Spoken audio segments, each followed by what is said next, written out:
ஓ எதுக்கே வர சொன்னேன்? வர சொல்லிட்டு போட்டு உட்காந்துக்கிற, எதுக்கு வர சொன்ன? டேய் மச்சான், அங்க பாடுறா, எங்க பக்கத்து பள்ளிக்காரன் ஒரு 7 8 ஆடு வாங்கிக்கிறான். யாத்து வாங்கிக்கிறான்னு தெரியல, மேய்ச்சிருக்கிறான். அவனுக்கு எனக்கு வேற சண்டை. என்ன பண்ணலாம்? ஆட்டை தூக்கிடலாம். சரியா? சரி சரி போலாம் வா. ஒரு பிளான் போறாங்க. இப்போ நம்ம போய் வேலை சொல்லிட்டு அவங்க யாரும் குறுகுன்னு பாத்துக்கிறான் அங்க உட்காந்து. ஏய் வாயா போய் தூக்கலாம். அவனே ஒண்ணு காட்டுல மேய்ச்சினுக்காரன், வாயா போலாம். சின்னவனே, ஆடுதான் ரொம்ப ரேட் ஜாஸ்தியா விக்குது. நீங்க பாத்து நானும் பாத்துங்க. களவாணி பசங்க ஏகப்பட்ட பேர் இருக்கிறாங்க ஆட்டு ரோட்ல. இதனா நான் ஒரு பக்கம் பார்த்தா நீ ஒரு பக்கம் பாத்துக்கணும். சரி நான் இருக்கோம், நான் அங்க போய் பேச போகிறேன். என்னடா எங்க வரப்பெல்லாம் மேய்ச்சி வச்சுக்கிறா? உங்க இருப்பேன் நான் எங்க இருப்பா? உங்க இருப்ப காட்டா போய் பார்க்கலாம்.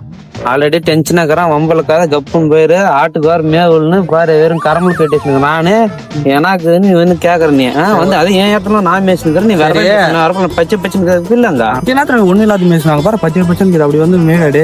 நான் பச்சைனுக்கு மேய்க்கணும், காஞ்சி பதம் மேய்க்கணும். அது ஏன் இஷ்டம்டா. இல்ல இல்ல அங்க பாரு, அங்க பச்சை பச்சை கோலராக்குதான். நான் இங்க ஒண்ணு மேய்க்கிறதா எனக்கு எப்படி? ஆடெல்லாம் எவ்வளவு போகுது? ஆடு எவ்வளவு போகுது? வாங்க வந்து ஆடுங்க வாங்கறதுக்கு தெரியலங்க. ஏதோ தெரிஞ்ச பையன் ஒரு 4 ஆடு வச்சுக்கிறேன், ஏதோ பொலிச்சிக்கன்னு பார்த்தா என்கிட்டயே மயிர் பேசி பேசுகிறேன்.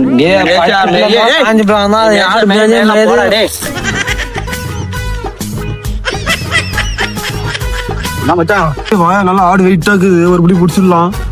போட்டலாமா? ஒரு 20 கிலோ ஒரு நல்லா நல்லா கொழு கொழுன்னு கேட்டுங்குது. சரி எடு பாப்போம்.